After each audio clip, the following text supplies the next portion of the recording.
سامعین ناظرین، infection control society آپ کی صحت کے لیے اور آپ کی آگاہی کے لیے مضامین آپ کی سماعت کے لیے پیش کرتی ہے۔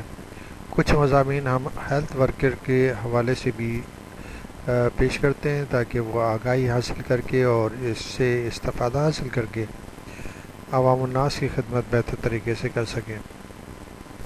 جیسا کہ ہم بیماریوں کی درجہ بندی کے بارے میں، کلاسیفیکیشن کے بارے میں آپ کو معلومات دے رہے تھے، تو اسی کے حوالے سے ہم آگے بڑھتے ہیں اور ایٹیولوجی آف ڈیزیزز کے بارے میں ہم بتانا چاہیں گے کہ اسباب کو کس طرح درجہ بندی کے ذریعے سمجھا جا سکتا ہے کہ کیا اسباب جو ہیں وہ بیماریاں پیدا کرتے ہیں۔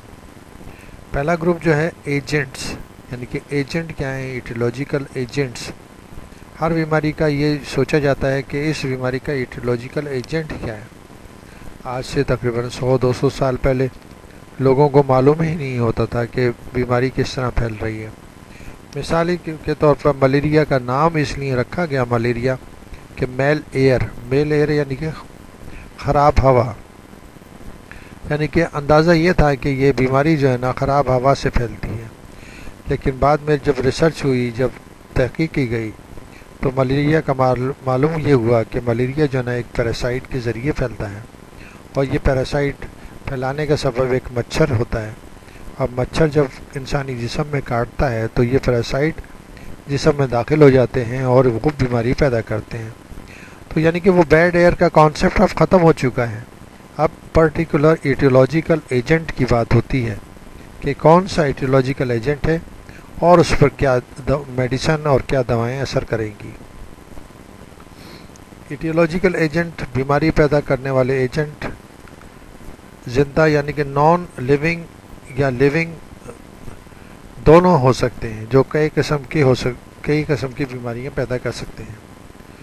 جیسا کہ ہم نے پہلے بھی آپ کو بتایا کہ بایولوجیکل ایجنٹس جن میں وائرس، بیکٹیریا، پروٹوزوا، ریکٹشیا اور فنجائی وغیرہ شامل ہیں، یہ سب بیماریاں پیدا کر سکتے ہیں۔ تو یہ بیماریاں جو پیدا ہوتی ہیں وہ خاص طور پر الگ الگ بیماریاں الگ الگ وائرس سے، بیکٹیریا سے، پروٹوزوا سے پیدا ہو سکتی ہیں۔ اس کے بارے میں بھی ہم کافی مضامین الگ الگ آپ کی سماعت کے لیے پیش کر چکے ہیں، جن سے آپ استفادہ حاصل کر سکتے ہیں۔ فزیکل ایجنٹس، فزیکل ایجنٹس کیا ہیں؟ فزیکل ایجنٹس وہ اشیاء ہیں یا مادی یا ظاہری یا عوامل ہیں، گرمی، سردی، دباؤ، نمی، یا انوائرمنٹ میں چینجز یا انوائرمنٹ کی جو سختیاں ہیں، اس کی وجہ سے جو مسائل پیدا ہوتے ہیں، ان کے ذریعے بھی بیماریاں پیدا ہو سکتی ہیں۔ تو ان کو سمجھنے کے لیے بھی الگ الگ فزیکل ایجنٹس کی بات کی جا سکتی ہے۔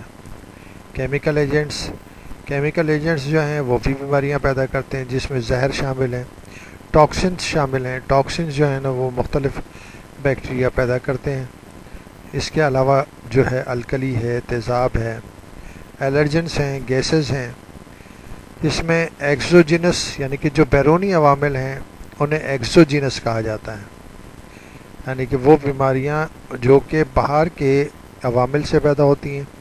ایکزوجینس ٹاکسنس ہوتے ہیں، ایکزوجینس کیمیکلز ہوتے ہیں، تو بیرونی عوامل کے ذریعے بیماری پیدا کرنے کا سبب بنتے ہیں۔ اسی طرح مختلف جو ڈیزیزز ہیں اندرونی یعنی کہ جو کیمیکل سے اس سے بھی پیدا ہو سکتے ہیں، اور اندرونی یعنی کہ اس کو اینڈوجینس کہا جائے گا۔ اب مثال کے طور پر جیسے بائلروبین جو ہے جگر سے پیدا ہوتی ہے، اگر وہ جسم میں جمع ہونے لگے اور وہ اس کا نکاس صحیح نہ ہو تو وہ جانڈس پیدا کرے گی۔ جانڈس جسے یرقان بھی کہا جاتا ہے۔ تو اسی طرح یہ جو اندرونی جو اینڈوجینس کیمیکلز ہیں وہ بھی بیماریاں پیدا کر سکتے ہیں۔ اسی طرح اگر یوریا ہے، یوریا کا اخراج اگر جسم سے نہ ہو تو یہ بیماری پیدا ہو سکتی ہے۔ تو یہ اینڈوجینس ایکسوجینس کی بات ہم نے آپ کو سمجھائی۔ اسی طرح میکینیکل ایجنٹس ہیں وہ بھی بیماریاں پیدا کر سکتے ہیں۔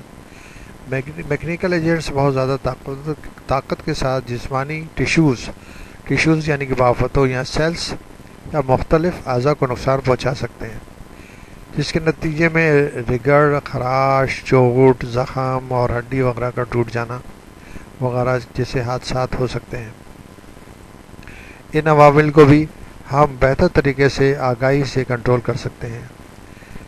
اب جو ہیں غذائی عوامل ہیں، یعنی کہ نیوٹرینٹ فیکٹرز۔ غیر متوازن غذا مختلف قسم کے امراض کا باعث بنتی ہے۔ جسم کو پروٹین، چربی، وٹامنز، منرلز، کاربوہائیڈریٹ اور پانی کی ایک خاص مقدار کی ضرورت ہوتی ہے۔ اگر مذکورہ والا اشیاء میں بعض کی نارمل حد سے مقدار بڑھ جائے یا گھٹ جائے تو یہ نارمل سے بڑھی ہوئی یا گھٹی ہوئی مقدار بیماری کا سبب بن سکتی ہے۔ مثال کے طور پر جو وٹامنز اگر ہمارے جسم کے لیے ضروری ہیں اور وٹامن کی ذاتی بھی بعض دفعہ بیماری کا سبب بن سکتی ہے اور وٹامنز کی کمی بھی بن سکتی ہے۔ تو بہتر یہ ہوگا کہ متناسب غذا، متوازن غذا، بہتر غذا کا استعمال انتہائی ضروری ہے، جس کے بارے میں ہم کافی مضامین غذائیت کے سیکشن میں آپ کے سامنے پیش کر چکے ہیں۔ ہارمونل عوامل، یعنی کہ جو ہارمونل عوامل ہیں، جیسے ہارمون جسم کے اندر پیدا ہوتے ہیں، مختلف گلینڈز پیدا کرتے ہیں، ان کی وجہ سے بھی بیماریاں پیدا ہوتی ہیں۔ قدرت کی طرف سے مختلف جسمانی کاموں کو انجام دہی کے لیے جسم کے مختلف غدود جو گلینڈز موجود ہیں، ان کی رطوبتوں میں کچھ ہارمونز ہوتے ہیں، اور یہ رطوبتیں اور یہ جو سیکریشنز ہیں مختلف گلینڈز کی، اس میں ہارمون کی تعداد مختلف طریقوں سے گھٹتی بڑھتی رہتی ہے، جو جسم کے اندر ایک خودکار نظام کے ذریعے کنٹرول کیے جاتے ہیں۔ اگر یہ خودکار نظام کسی وجہ سے ڈسٹرب ہو جائے تو ہارمونز کی تعداد بڑھ سکتی ہے، اور وہ ہارمونز جو ہے جسمانی ٹیشوز کے اوپر، جسمانی سیلز کے اوپر اثر کر کے بیماریاں پیدا کرتے ہیں۔ مختلف ہارمونز مختلف خاصیت کے حامل ہوتے ہیں، ان کی خاص مقدار میں ہی جسم کے لیے ضروری ہوتی ہے۔ ان ہارمونز میں کمی یا بیشی کی صورت میں مختلف جسمانی بگاڑ پیدا ہوتے ہیں۔ مثال کے طور پر قد کا چھوٹا رہ جانا، مختلف جسمانی اعضاء کا نارمل سطح تک بڑھوتری نہ کرنا یا بہت زیادہ بڑھ جانا۔ اسی طرح جیسے تھائرائیڈ ہارمون ہے، اگر تھائرائیڈ ہارمون کم ہو جائے تو بھی بیماری پیدا ہو سکتی ہے، اور بڑھ جائے تو بھی بیماری پیدا ہو سکتی ہے۔ اس کے بارے میں بھی ہم تفصیلاً مضامین آپ کی سماعت کے لیے پیش کر چکے ہیں، اور جسم کے عجائبات میں تو ہر گلینڈ اور ہر ہارمون پیدا کرنے والے عضو کے بارے میں تفصیلاً آسان زبان میں معلومات آپ کی سماعت کے لیے پیش کی جا چکی ہیں، جس سے آپ استفادہ حاصل کر سکتے ہیں اور اپنی معلومات کو بہتر کر کے لوگوں کی خدمت کر سکتے ہیں۔ سماجی عوامل یعنی کہ سوشل فیکٹر وہ بھی بیماری کا سبب بنتے ہیں۔ بیماری کے سماجی عوامل جو ہے ہم بتانا چاہیں گے۔ مثال کے طور پر تمباکو نوشی ہے، شراب نوشی ہے، مختلف امراض کا باعث بنتی ہے، اور